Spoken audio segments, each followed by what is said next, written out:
bon anniversaire à la mêlée. La mêlée numérique, quand on fête un anniversaire, c'est plutôt humain. Et le terme de mêlée est lui aussi humain. Le projet qui nous intéresse ici, celui de mémoire numérique, est lui aussi humain, même s'il porte le terme de numérique. Le numérique pour nous n'est certainement pas une fin en soi, c'est un moyen qui nous permet de développer des axes qui sont particulièrement du niveau de l'humain et de choses tout à fait connexes à ce niveau-là. Je voudrais vous présenter les intervenants. Fabienne Péris, qui est responsable au musée Aéroscopia, musée aéronautique, responsable notamment de la diffusion culturelle. Jean-Pierre Payol, qui est directeur général de la Mutuelle du Rempart, qui lui aussi a cette fibre humaine et certainement pas que numérique, c'est ça qui nous intéresse. Et Cyril Péfort, et Laetitia Bonnery qui est là aussi, qui sont responsables notamment de la société Hexagone, mais qui là, eux, en plus, ont plusieurs vies et ont beaucoup d'une richesse et d'une expérience dans le domaine de la mémorisation et de la numérisation des monuments mémoriels, entre autres. Ils détailleront tout cela. Le mot numérique, rapidement, nous sommes à la veille, et depuis longtemps, d'un véritable tsunami. On parle de 5G, on parle d'ordinateurs quantiques. Je n'avais pas complètement suivi, mais j'ai appris il y a peu de temps que c'était pour 2021, 22, 23, où on allait atteindre et peut-être très largement dépasser la notion de suprématie quantique. C'est-à-dire, aujourd'hui, il nous faudrait 10 000 ans pour faire certaines choses avec l'informatique actuelle. Cela se fera en quelques petites minutes, plus l'intelligence artificielle. Il serait temps de parler de numérique et d'humain, c'est-à-dire pas un moyen, une fin en soi, mais une présence un petit peu, je n'oserais pas dire supérieure à ce que nous proposent certains, c'est-à-dire le transhumanisme. Transhumanisme, ça ne veut surtout pas dire humanisme. Et donc, il y a des questions de fond, des questions essentielles que nos trois invités que nous remercions vont essayer d'approfondir avec nous. Alors, nous avons imaginé commencer avec Fabienne Péris. Nous vous écoutons. Voilà, donc moi j'ai le plaisir de représenter le musée Aéroscopia, d'être en charge des collections.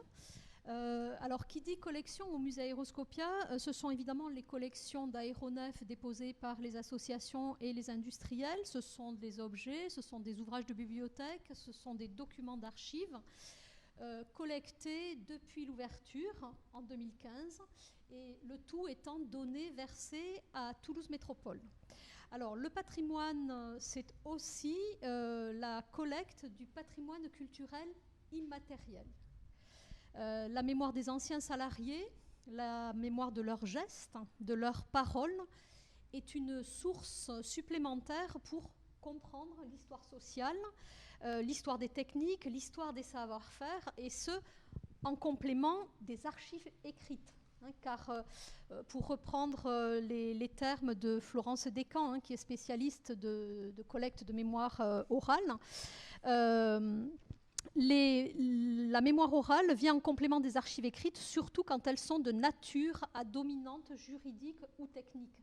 Et c'est le cas en aéronautique, bien sûr. Donc ces archives techniques ne peuvent pas tout restituer de la complexité du fonctionnement concret et humain d'une organisation. Donc c'est ce qui nous intéresse chez Aéroscopia, c'est cette dimension humaine des différents programmes aéronautiques à Toulouse. Alors la méthode de travail peut-être, donc c'est un travail de collecte qui s'inscrit sur le long terme, qui s'appuie sur un travail de réflexion préalable, qui a donné lieu d'ailleurs à la rédaction d'une charte. Donc le centre de ressources du musée travaille en partenariat avec les associations, l'Académie de l'air et de l'espace, par exemple, ou l'aérotech ou Cap Avenir Concorde. Et donc nous sommes tous engagés dans cette démarche et nous nous appuyons en fait sur le monde universitaire et le monde de la recherche pour être sûr des techniques d'entretien, par exemple. Donc jusque-là, ce sont généralement des entretiens ouverts, semi-directifs, et on les réalise selon l'opportunité, selon les rencontres, lorsque le témoin également est disponible. Donc ce sont des récits de vie intégrant des récits de carrière. Et généralement, donc, on demande en support de mémoire des documents visuels, des photos qui permettent par ailleurs d'enrichir les collections documentaires du musée via la numérisation et qui viennent en complément de tout ce qui est dit. Voilà, alors c'est vrai que la priorité à l'heure actuelle en aéronautique, c'est, on va dire, des personnes âgées de 90 ans ou plus. Donc on court vraiment après la collecte et on préserve là vraiment dans l'urgence. Voilà. Alors, ces entretiens ne sont pas systématiquement filmés. Nous aimerions, mais nous avons quand même quelques difficultés bassement matérielles de stockage. Ça a un coût. Donc, voilà, parfois, ça ne se limite qu'à de l'audio.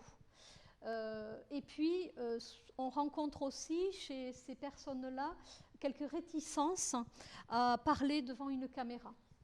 Voilà, donc ça, on a aussi beaucoup de mal. Alors, malgré tout, ensuite, les entretiens audio ou vidéo sont catalogués.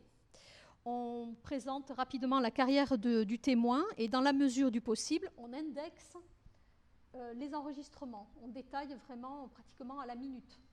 Alors, on ne retranscrit pas. Là aussi, c'est simplement parce qu'on n'a pas encore les moyens, et les moyens humains notamment.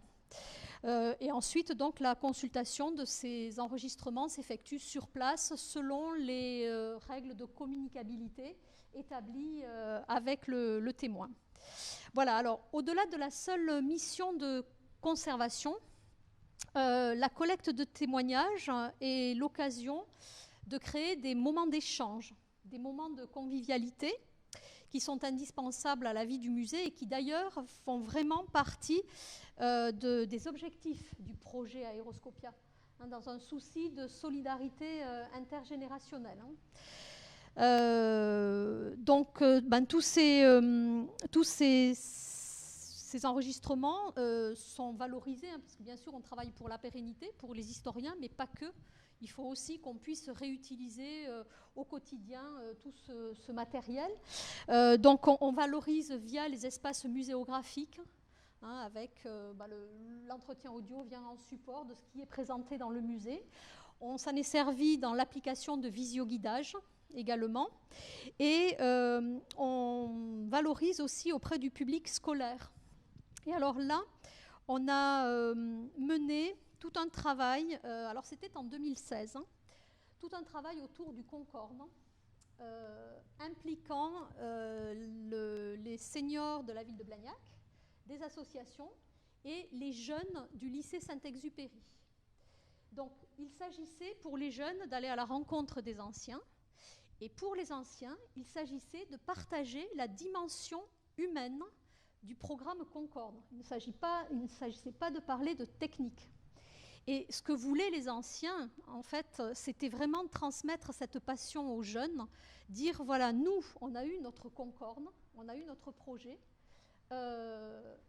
vous aussi, vous pouvez trouver le vôtre. Alors évidemment, le Concorde de nos jeunes actuellement, ça ne va pas se traduire par des recherches sur le vol supersonique, mais il y a bien un Concorde, quel qu'il soit. Et donc ce projet que nous avons mené sur 1 an, a donné lieu à la réalisation d'un petit film documentaire qui est présenté sur YouTube et qui s'appelle « Trouver son Concorde », qui est vraiment très, très émouvant. Car on a eu affaire à une classe qui était un peu difficile au début et qui, au fur et à mesure, s'est détendue et les anciens ont vraiment su gagner leur confiance Et c'est vrai qu'à la fin, les jeunes venaient saluer, taper dans le dos de Michel Rétif, qui était le mécanicien navigant du premier vol, et qui était un monsieur qui avait plus de 90 ans au moment du tournage. Donc ça a vraiment été un moment de convivialité, de vie intense du musée. Donc c'est vrai que voilà, là, la collecte de mémoire orale, c'est quelque chose qui est essentiel autant que la collecte d'avions. Alors ce que je pourrais rajouter, c'est que en aéronautique, on a un petit peu de mal à faire parler ces messieurs. Ils ont un peu de mal à se livrer. Parce que toute leur vie, ils ont travaillé pour une société où le secret industriel est de mise, hein, c'est toujours présent dans leur mémoire. Et puis, ils se protègent les uns les autres. Et puis, surtout, ils ne veulent pas dévaloriser leur entreprise. Hein. C'est vraiment, bon, généralement, de toute façon, ce sont de très beaux projets. Et on ne voit que le côté positif. On a un peu de mal à les faire parler. Alors, par exemple, là, pour Concorde, cet exercice à libérer la parole. Voilà. Et certains ont commencé à raconter quelques anecdotes qui ont été reprises par d'autres. Et dans le petit cercle des anciens du Concorde, qui est maintenant un petit cercle, hein, voilà, ça a créé pas mal d'émulation. Alors juste pour tout vous dire, c'est simplement, on savait hein, depuis très longtemps que, je ne sais pas si vous êtes au courant, mais Concorde avait fait un tonneau barriqué. Des agriculteurs au nord de Cornebarieux l'avaient vu. On leur a toujours dit non mais ça va pas la tête. Hein. Et en fait, si, ça a été, ça s'est fait. Et il y en a un qui a commencé à le dire. Alors en fait, pour tout dire, cette personne-là, d'ailleurs, a amené quelqu'un pour le dire, n'a pas voulu le révéler elle-même. Donc c'est quelqu'un qui a commencé à le dire, et puis c'est remonté jusqu'au pilote d'essai, et certains n'étaient absolument pas au courant de ce qui s'était passé. Voilà. Et donc on a su ça 50 ans après. Donc c'était assez étonnant. Voilà. Donc il y a eu pas mal d'émulations, et Jean Pinet, donc, qui est un des pilotes d'essai du Concorde, a révélé au final cette histoire dans son dernier ouvrage. Alors même qu'il, lui, il nous soutient qu'il n'était absolument pas au courant. Alors peut-être l'était-il, en fait, là on ne sait pas. C'est là où voilà, il se protège un petit peu quand même. Voilà, donc bon, c'était juste pour citer une anecdote et puis vous parler de ce travail que l'on mène au quotidien et sur le long cours. Voilà. Avec peut-être les quelques lacunes que nous avons à surmonter au quotidien, et essentiellement par manque de moyens. Sait-on si cette vrille, ce tonneau barriqué, nous sommes en plein numérique là, a inspiré les Russes pour essayer de faire de même au Salon du Bourget? Non, là je ne répondrai pas. Voilà, là, vous voyez, non, je ne répondrai pas parce que c'est vrai que pourrait durer encore. Le vol a eu une issue fatale quand même au Bourget. Et, c'est dramatique, mais... Merci beaucoup. Je vous en prie. Jean-Pierre Paillot. Merci, M. Descoings. Donc voilà, je vais essayer de témoigner d'un petit moment d'histoire d'entreprise, ce qu'on appelle maintenant le storytelling, en prenant un anglicisme. Alors j'ai le plaisir et l'honneur de représenter la Mutuelle du Rempart. Et en fait, cette mutuelle a une histoire croisée avec la ville de Toulouse, que je vais essayer de vous raconter assez rapidement, raccourci bien sûr. Déjà, pourquoi son nom? La Mutuelle du Rempart, qui est née en 1932, elle est née à Toulouse, pas exactement dans la rue éponyme, mais très vite elle s'est installée, la rue du Rempart Saint-Étienne, que les anciens Toulousains connaissaient parce que c'était la rue de l'ancien commissariat central. Et donc, déjà, le début de l'histoire, c'est qu'elle ne s'appelait pas comme ça. Elle s'appelait Mutuelle médico-chirurgicale et de prophylaxie, etc. Donc, un acronyme assez imprononçable. Et les adhérents, à force de venir dans la rue du Rempart, nous ont baptisé la Mutuelle du Rempart. Donc, c'est assez agréable de savoir que ce sont nos propres adhérents qui nous ont donné notre nom actuel. Alors, il y a une histoire avec ce Rempart qu'on a voulu retracer. Ce sera la fin de mon propos. On y est resté pendant plusieurs décennies. Donc, c'est une mutuelle complémentaire à santé classique, interprofessionnelle, basée donc née sur Toulouse. Et nous sommes restés plusieurs décennies dans la rue du Rempart Saint-Étienne, mais nous n'étions pas propriétaires. Et de longue date, les administrateurs souhaitaient à ce qu'à un moment donné, le siège devienne la propriété de la mutuelle, comme c'est souvent l'objectif de gouvernance. Donc, nous avons déménagé en 2008 dans un autre endroit qui était le boulevard de Strasbourg, qui se trouve être très proche du tracé des anciens remparts de Toulouse. Et nous avons une opportunité, en 2017 maintenant, de faire l'acquisition d'un immeuble qu'on appelle, je dirais, la Frégate, parce qu'il a hébergé pendant très longtemps une brasserie toulousaine connue. Et donc nous y sommes installés l'an dernier. Et à l'occasion de cette installation, nous avons réalisé un ouvrage, alors pas numérique encore, hein, c'est un ouvrage papier, mais qui aura une version DVD, qui retrace en fait à la fois l'histoire de la mutuelle et même de la mutualité, puisqu'on est parti aux origines de notre métier, et également l'histoire du lieu, qui est donc cet immeuble-là, très particulier, au travers l'histoire de la place Wilson, où il est situé, et au travers de l'histoire de Toulouse, et des remparts de Toulouse en particulier. Parce qu'il se trouve que ce dernier ancrage, en fait, immobilier, est également situé très près des anciens remparts de Toulouse, puisqu'il y a juste derrière la rue du Rempart Villeneuve, et je crois qu'on trouve encore dans le passage Lafayette au sous-sol, des traces du rempart romain d'origine. Donc vous voyez qu'on on a une relation très forte, l'entreprise, entre le lieu, le tracé du rempart, et notre nom, et qui nous va bien d'ailleurs parce qu'il symbolise aussi la protection.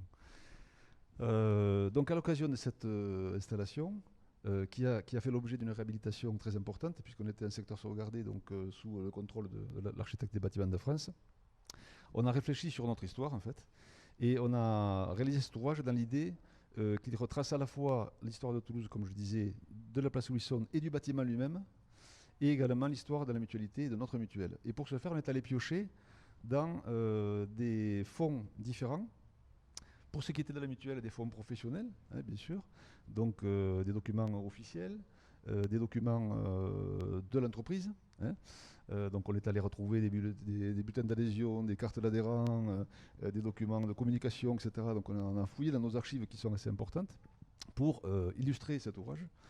On est allé également requérir, je pense à madame, les anciens salariés retraités de plus ou moins longue date qu'on a réunis et qu'on a fait parler aussi sur les anecdotes, sur leur vécu, sachant que certaines avaient connu l'époque où on n'était qu'une dizaine de salariés alors qu'on est maintenant 90.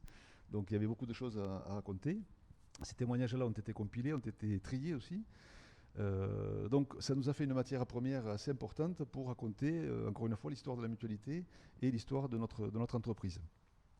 Et parallèlement à cela, on a fait aussi des recherches par le biais de la personne qui était en charge de la réalisation de l'ouvrage et de la rédactrice sur la place Wilson, le tracé des remparts bien sûr, hein, puisque la place Wilson est à cheval sur les anciens remparts de Toulouse, sur l'histoire de l'immeuble, qui a toujours abrité en fait ou une brasserie ou un hôtel ou des établissements de ce genre.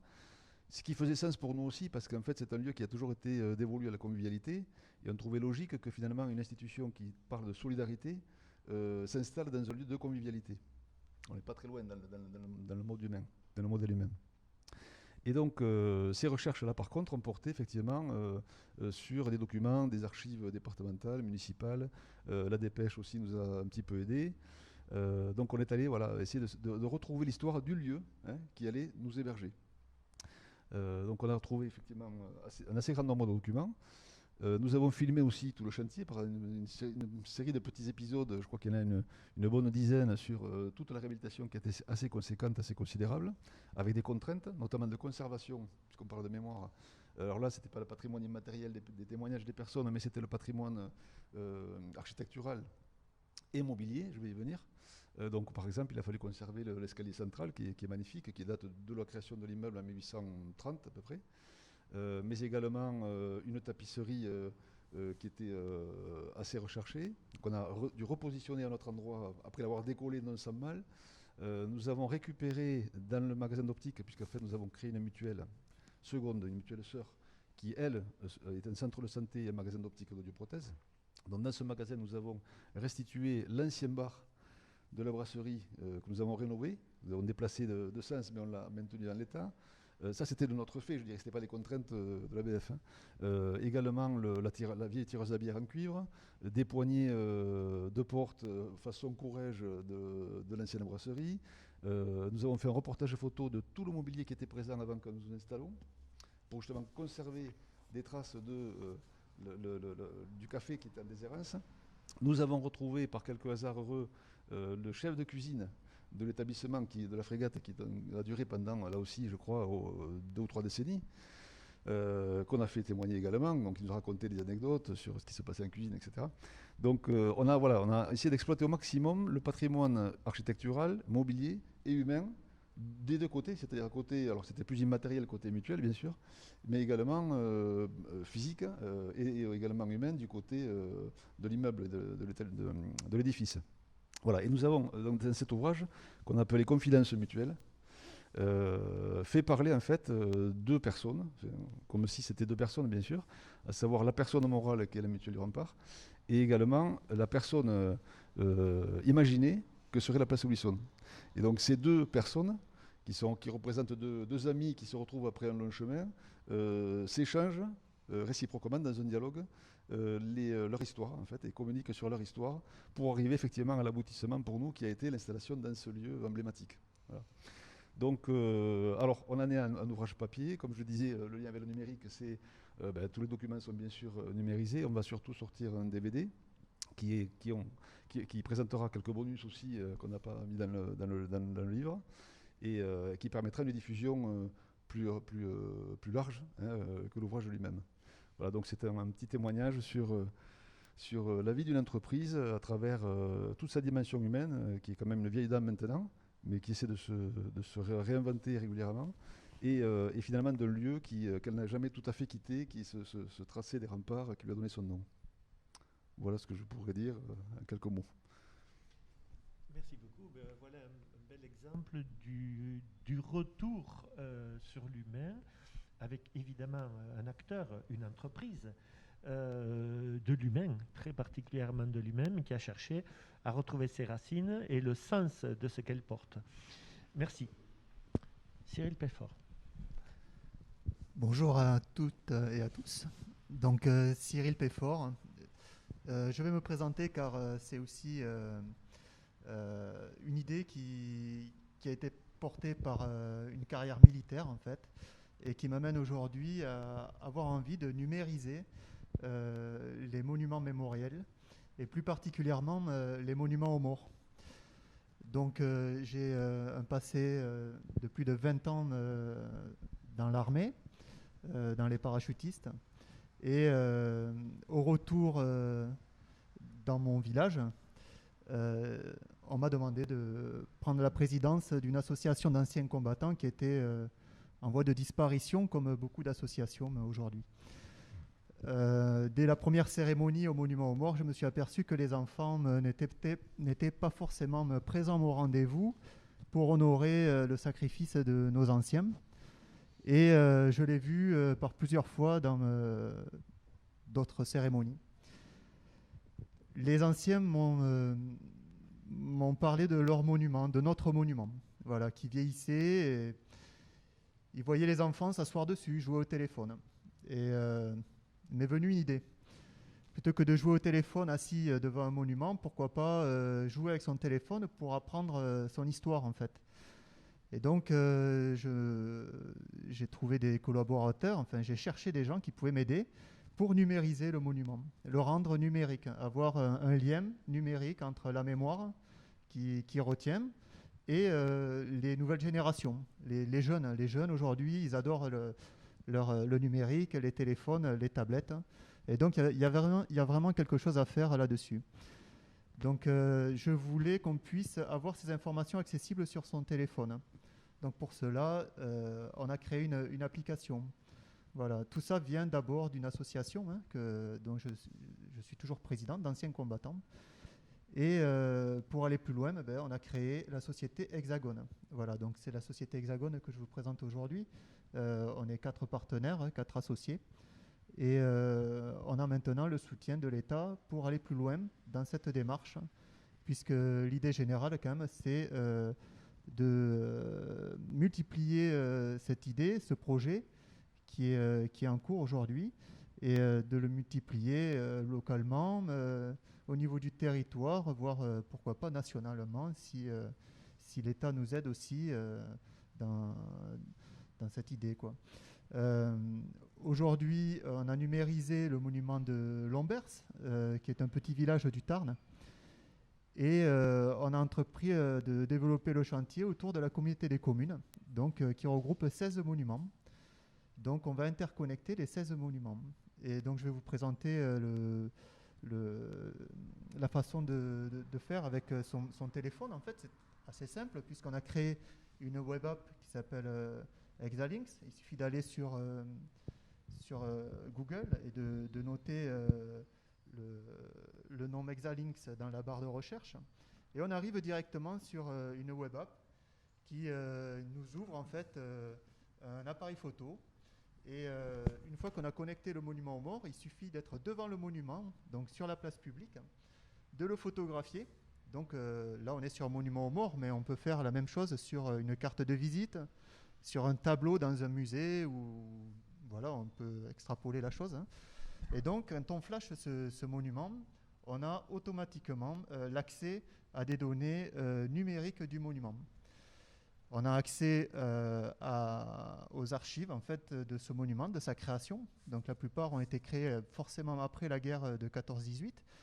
Voilà. Et aux biographies des soldats morts pour la France, puisqu'on voit ces noms sur nos monuments, mais ils ne nous parlent pas. Donc l'idée avec le numérique, c'est de les faire parler en quelque sorte, et d'aller plus loin, quoi, dans la recherche.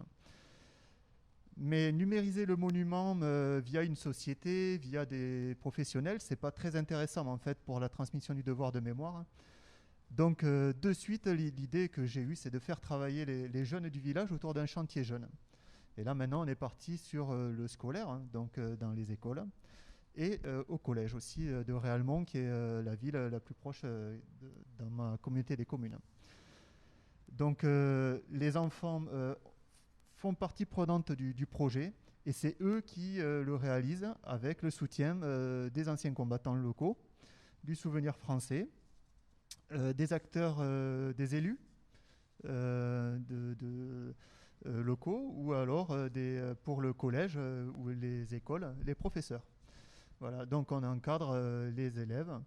Les élèves font des recherches via des sites internet dédiés à la mémoire. Donc le site de la DPMA, la Direction des patrimoines, de la mémoire et des archives, ou le site du Militarial, qui est aussi un musée que nous avons dans le département du Tarn, qui met en accès libre des archives. Et aussi, il faut aller chercher aussi des archives qu'on n'a pas sur Internet, et on va aller les chercher dans les bâtiments des archives départementales. Donc là, on part avec un bus et on amène tous nos enfants pour visiter les archives, apprendre à quoi elles servent, comment les utiliser, et pouvoir ramener des informations complémentaires qu'on n'a pas sur Internet. Donc les livrets matricules, par exemple, les fiches détaillant la construction du monument, c'est-à-dire des croquis, crayons, tamponnés par la préfecture en 1920, accordant la construction du monument aux morts, les différentes collectes de fonds sur la voie publique. On va en mairie récupérer des données aussi sur les différents bulletins de la mairie qui retracent l'histoire de la collecte. Est-ce qu'il fallait le monument sur la place publique? Est-ce qu'il fallait le monument devant l'église? Voilà, il y avait des polémiques à l'époque, on a tout retranscrit aujourd'hui. Donc il y a quand même une grosse histoire autour de ce monument. Et ensuite, on met en ligne toutes les biographies. Déjà, bon, on en a beaucoup dans le centre Tarn. Sur le monument de Lombers, on a pu mettre en ligne plus de 50 biographies. 200 sur Réalmont, mais Mondredôme, la Bessonnier. Et on est sur 750 biographies qui seront faites à la fin du programme sur la communauté des communes. Donc les enfants sont impliqués dans la recherche. Et aussi pour aller plus loin, on les amène aussi au musée. C'est important de leur faire toucher aussi la mémoire par la visite d'un musée pour toucher des objets de l'époque. Voilà, donc c'est tout un parcours éducatif aussi. Et toutes les données qui ont été rassemblées sont après mises en ligne sur un site internet qu'on a créé et qu'on a développé au fur et à mesure, hein, et accessible, bien sûr, en flashant maintenant le monument. On a toutes ces données. Le jour de la cérémonie, et c'est ce qu'on fait, les enfants volontaires à l'avance sont désignés pour lire la biographie d'un soldat lors de la cérémonie. Et c'est assez prenant, parce qu'on n'est pas habitué à ça. Lorsqu'on a une cérémonie, on lit les textes officiels, hein, du maire, enfin, tout le monde qui lit le discours de la ministre. Il y a le discours des anciens combattants, mais bien avant ça, les écoles peuvent chanter ou lire des témoignages ou des lettres. Et là, c'est très personnel, parce que dans la foule, il y a forcément des gens qui sont de la famille de ces noms qu'on a sur le monument. Et donc, voir un enfant aujourd'hui intéressé par le devoir de mémoire, qui a envie de lire une biographie, c'est touchant. Et ça donne envie à tout le monde après d'aller justement en savoir plus sur tous ces soldats. Voilà. Lors de la fin du chantier, et ça c'est une période importante aussi pour les enfants, c'est la mise en valeur de leur travail. Parce que ça représente beaucoup de temps, des déplacements, il y a quand même des connexions qui se font avec les anciens combattants, les enfants et l'encadrement. Et donc à la fin, on les met à l'honneur. Nous, on a pu faire venir il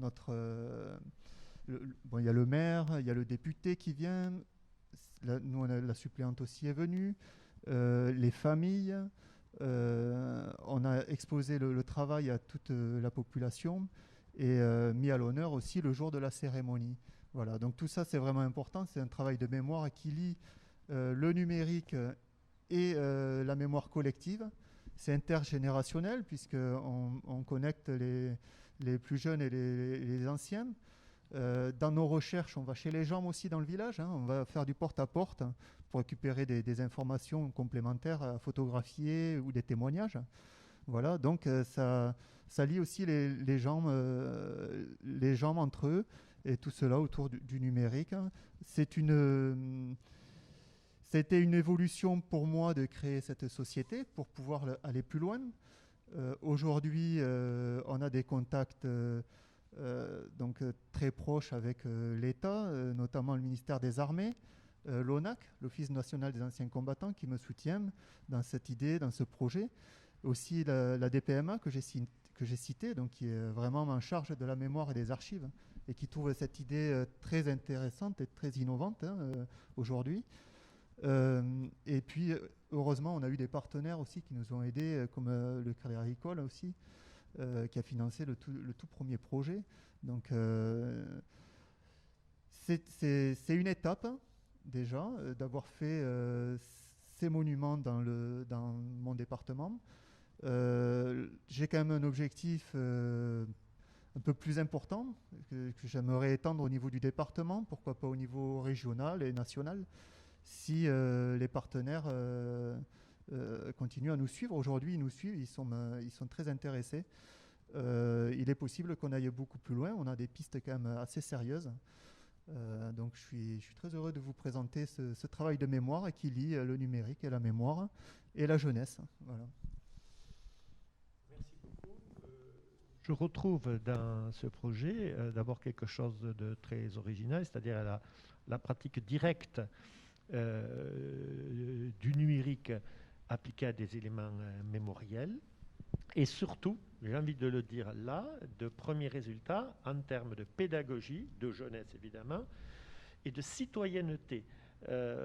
Ces objectifs-là me touchent beaucoup. C'est un élément par rapport au numérique que j'espère voir beaucoup se développer. Bien entendu, pas pour augmenter les citoyennes numériquement, parce que là, ce serait l'effet contraire. Mais il peut y avoir un surplus d'humanité au travers d'outils, de supports, d'innovations qui manquaient certainement. Mais encore une fois, ce n'est pas un but en soi. Je voudrais, avant de passer aux questions que vous pouvez préparer,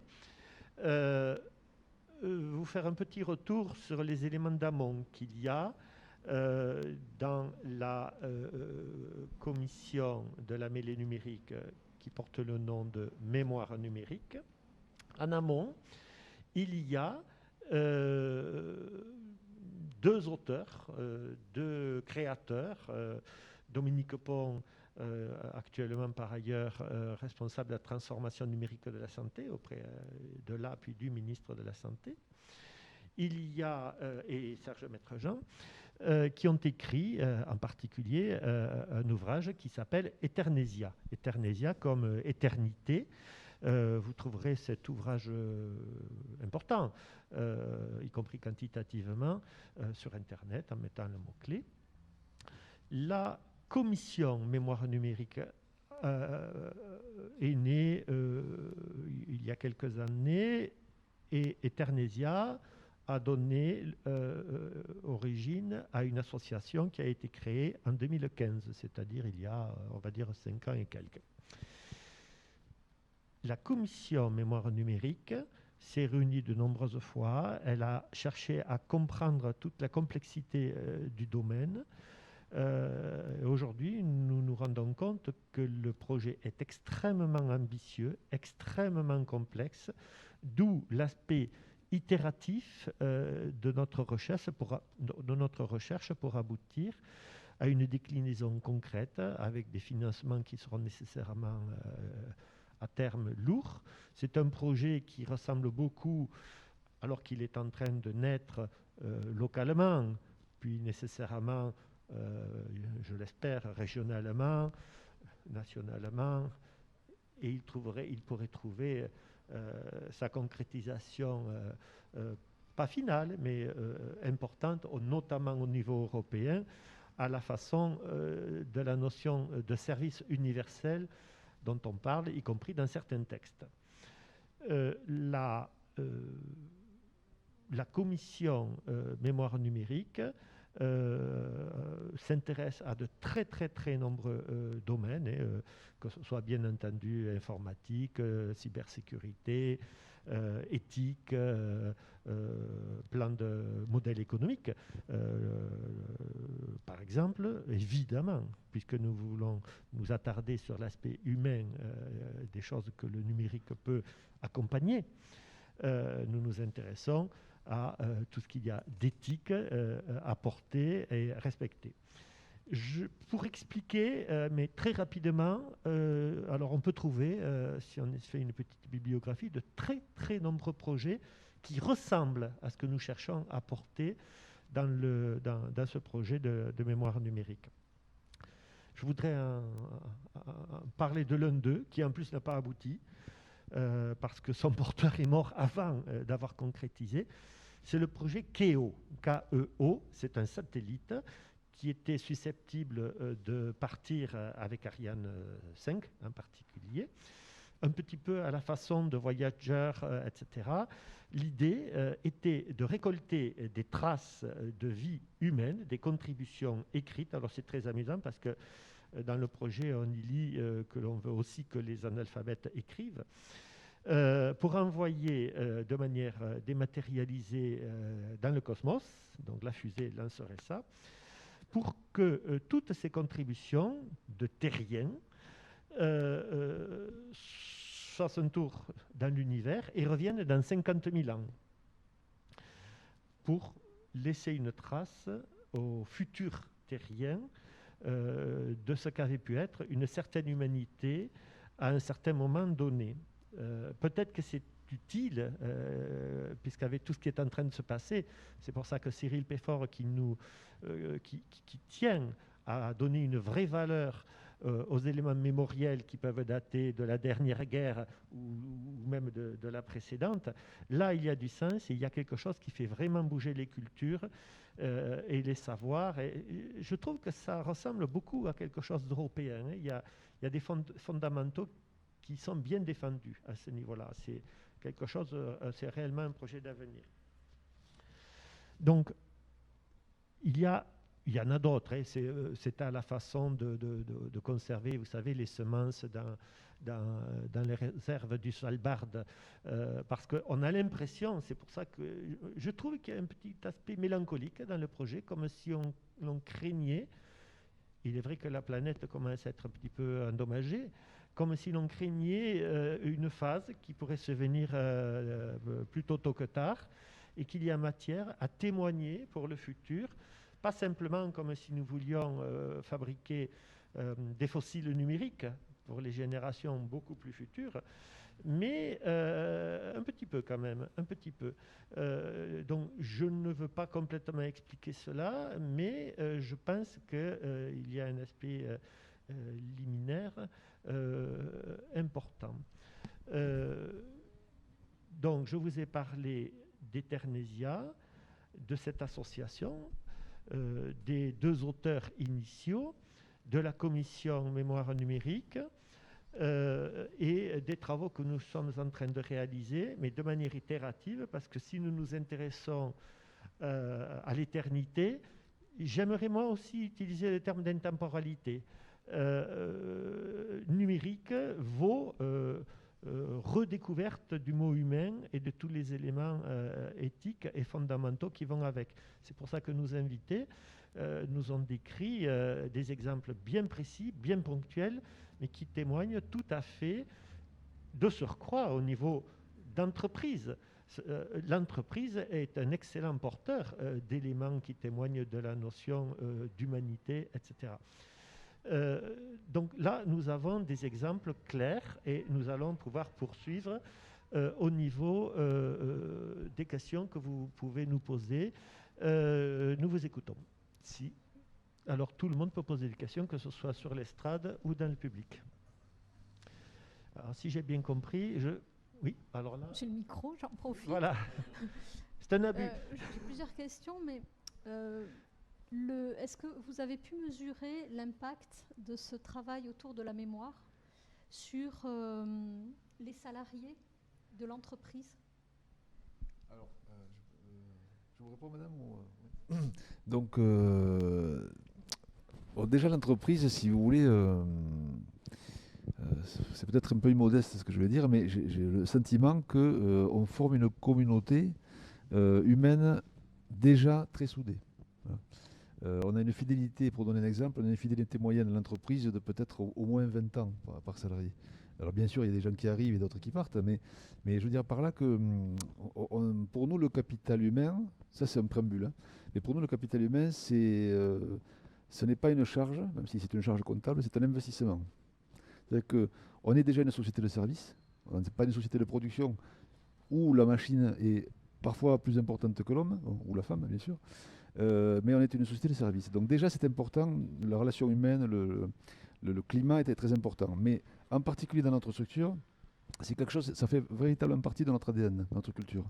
Donc cette aventure, un petit peu, à travers ces installations, les préparatifs, les travaux, où on a consulté aussi les salariés, bien sûr, pour savoir dans quelles conditions ils souhaitaient être pour travailler après. Finalement, ça nous a imprégné, vous voyez, ça a imprégné le climat social. Et on a eu un petit peu un point d'orgue, je ne l'ai pas évoqué, mais il y a eu effectivement aussi un film qui a été tourné d'une demi-heure en parallèle, je dirais, de l'ouvrage. Et nous avons, à l'inauguration, fait deux manifestations.